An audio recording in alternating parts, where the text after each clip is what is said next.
InSecurITy.TV. I'm your host, Charles Henson. Today with me, we have David Ruddock in Australia and Scott Beck in Canada. Today, we're going to talk about the FBI and Apple and them unlocking, or should they not unlock, the iPhone that was used in the San Bernardino killings. Now, this is a very touchy subject for a lot of people. And really what we want to touch on today is the privacy of the phones and the devices that we use. And what we're going to talk about a little bit is about the implications that this is going to have if Apple does open up the back door to get into this phone, whether it's one phone today or 10,000 phones tomorrow. Guys, you know, this has been, we've seen stuff all over the internet. We've seen stuff all over the news. In every newspaper, you see headlines about it, where Apple is forcing their hand. You know, the FBI is trying to force the hand of Apple to open up these devices. What are some of the dangers of Apple creating this backdoor and or opening up this one device so that they can get information from this phone? Look, the simple side of it is that if a tool is created to open up a iPhone, irrespective of the need for it, and we're not saying that the reason for it is good or bad, once that key has been created, there is no guarantee that it won't be used again. And that's what everyone's freaking out about. It's not this one-off incident, and as I said, it's not about whether it is right or wrong for this incident. It's that once a key is created, anyone else could use it for whatever purpose they want. And that's not just the good guys, that also could be the bad guys. Well, I put up on my Facebook post, Charles, when this was coming out, you know, there's a big picture of the iPhone, and behind it is Apple looking to open up this little back door. And in behind the Apple employee is the FBI. And in behind the FBI is other government agencies. And in behind that is your cyber criminals. And in behind that would be nation states.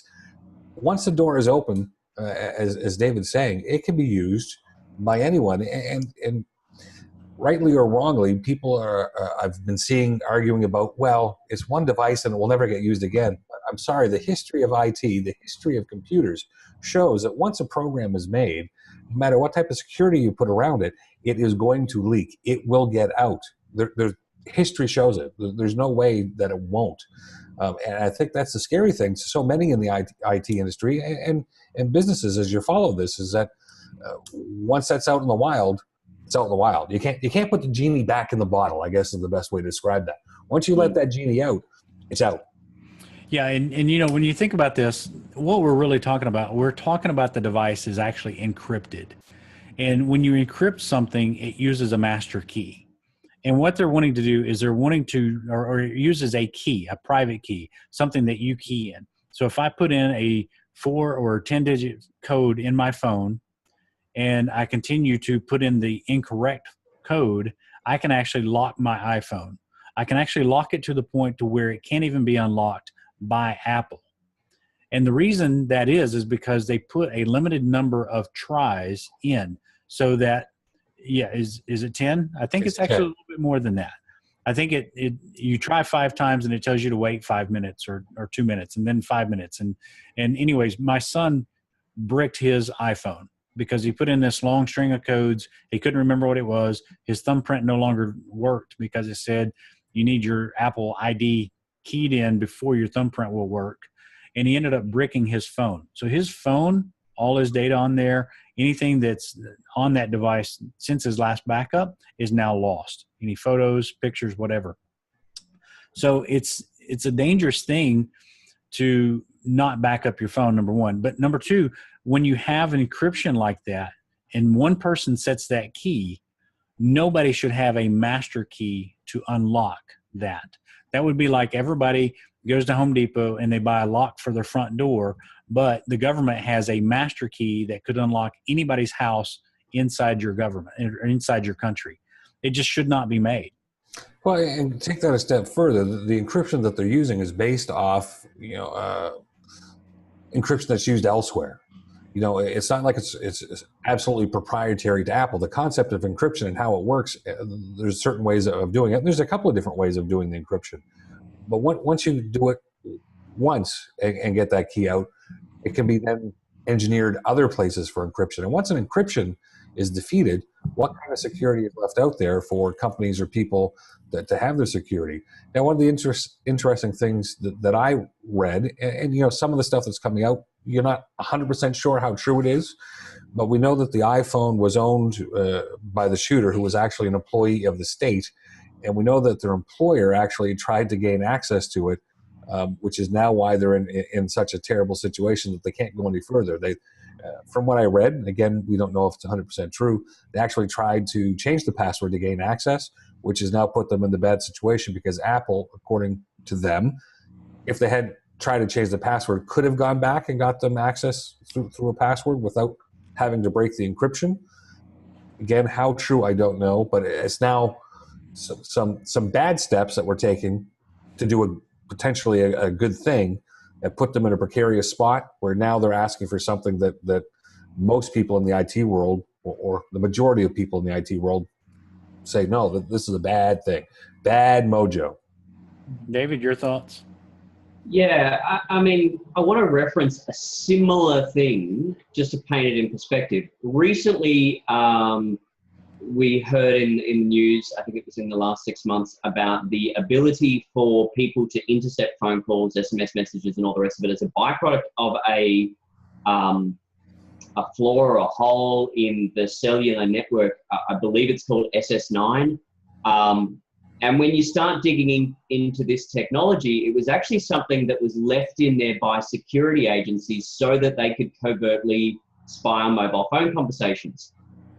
It's now become a problem because everyone knows about it. And cyber criminals are using it, news agencies are using it to try and tap into private conversations so they can report on it. And it has become a real problem. But it's built into the mobile network, and the governments wanted it in there, or the security agencies wanted it in there because it was to their advantage. Now, we're talking about the same thing, but just on a slightly different technology. It really is only a matter of time before that one backdoor becomes available to all the wrong people. And I'm sorry, I totally understand the reason for getting access to this, but we can't just keep saying, yeah, we'll just make a hole for this and expect it to be fine. It will end up in problems. My understanding is as well that the FBI are chatting to China, and there's speculation as to whether or not this is so that China and the FBI can gang up on Apple, because typically China will ask for source code, and they want to see inside applications because of the Great Firewall of China. They want to restrict information getting in and out of the country. And there is speculation that the whole purpose of this is to gang up on Apple so that Apple will renege. But I just don't see it as a good thing. Yeah, and guys, I think back to, let's think for a minute. If they do create this backdoor, even if it's for one device, what's the dangers of that thing getting out there? That software, that tool set getting into the wrong hands. And people will say, no, look, it'll be protected data. It's there. It's source code. Only like a few select people will have it. I go back to a funny video that's created, and it's out on YouTube, and it talks about the Toy Story backup. And what happened when they were creating Toy Story is at Disney, at Pixar, the actual servers that were housing the data of Toy Story crashed. The movie was pretty much gone. The backups were gone. The servers messed up. They had no backup data of Toy Story. And so what they did, they were talking, and one of the executives says, oh, well, I've been working on this movie at home, and so I've taken a copy to my house. And so she gets with the IT guy. They drive to her house. He hooks up the hard drive to her computer, and sure enough, there's the movie, Toy Story. And she's been working on it at home because she had a newborn child, and she'd been working on it at night. There's a copy of Toy Story. That was their saving grace, was that copy of it at her home. Now, why in the world, and who authorized her taking that home? And that's the same thing that's going to happen here. If Apple creates a tool, who's to say that it's not going to walk out of Apple and be sitting in somebody else's toolkit in their home? They're going to share it with their friends. I would love to get my hands on a tool that would open up an iPhone so that I could save my son's pictures. But you know what? I don't want to do it at the expense of everybody's security. And that's what it comes down to. With so many millions of these devices out there, I mean, there's already some chatter, and some of it's conspiracy theories. But if they do it on the one phone, there's already other government agencies starting to line up their reasoning as to why they would also need access to it. And it goes, the more people that know a secret, the less likely that secret is to stay secret. Flows through in the development of this type of software. The more people that end up with their hands on it, and I've heard them say, okay, well, the Apple employees are the only ones that are going to have it, and they'll unlock it for the FBI. And the FBI doesn't even want to know what the key is. Doesn't matter. Once it's been made, it's been made. The more people that play with it, the more likely it's going to leak, and it will leak. I mean, that's that principle is so well entrenched in our industry, unfortunately. Once it's created, it will get outside of the environment and make it out to the wild. Especially so well publicized, Charles. I mean, you guys give me your feedback on this, but this goes through the court systems, and let's just say Apple happens to lose. Every bad guy, every bad nation, everybody now knows there's a key that's been created.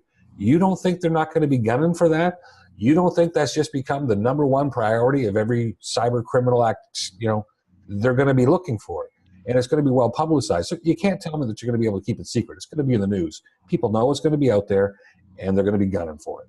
Yeah, absolutely. I totally agree with that. But, whether or not the FBI is going to win, whether or not Apple's going to win, I think what companies need to do is they need to take a proactive approach. We've had sessions where we talk about mobile devices, we talked about encryption, we talked about different things. Mobile device management software needs to be put in place in the corporations. When people have, even for private phones, people need to have mobile device management software so that they can control a phone from a remote site in case it gets wiped. If a company, let's say for instance that company, it was a government office that they worked for, it was a government-owned phone.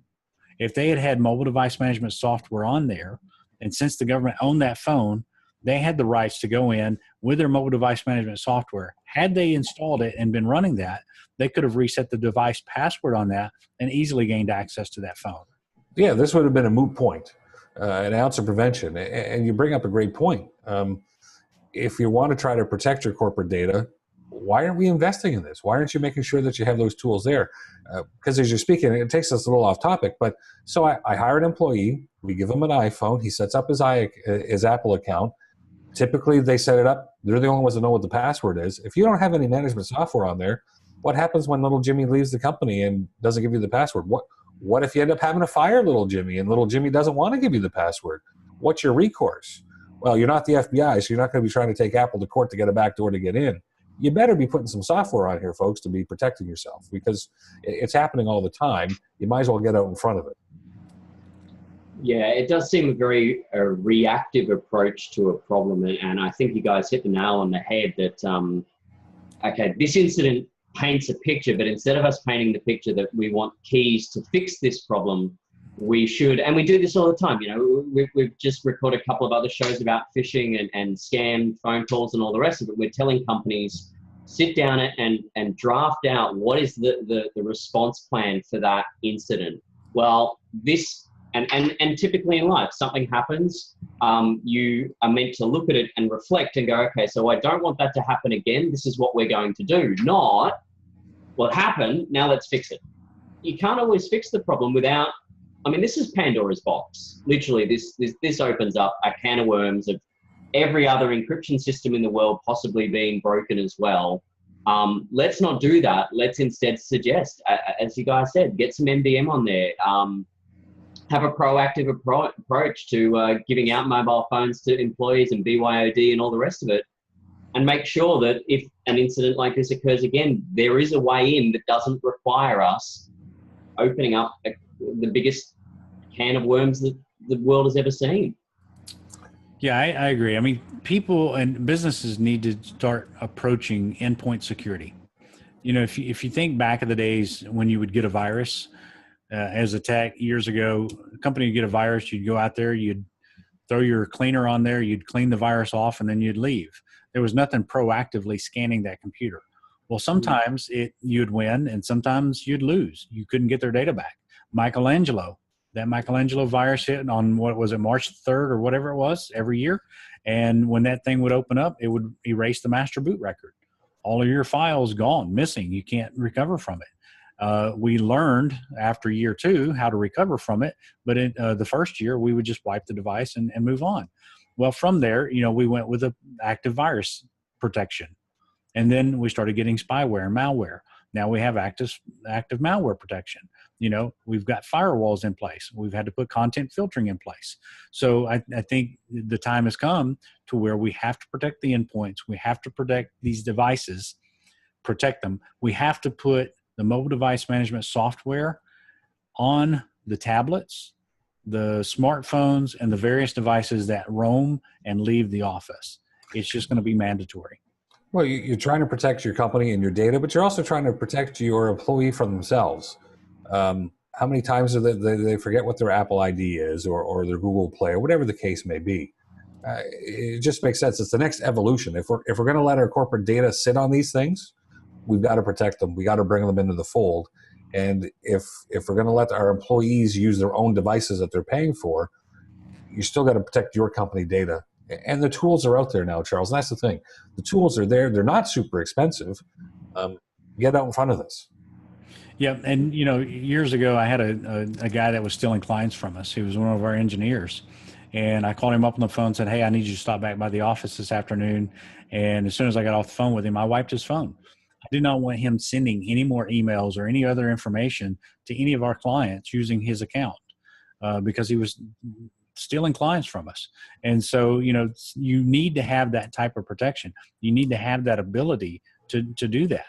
And so if something should happen with an employee, a device, whether it's stolen or even lost, you need to find out, you need to have that security in place to put the mobile device management software on there, and you need to be able to wipe that phone remotely in the event that it comes missing.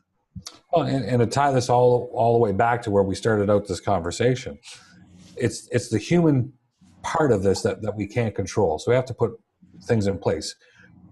I don't think it's very easy to predict when someone's going to go off the rails and have a mass shooting.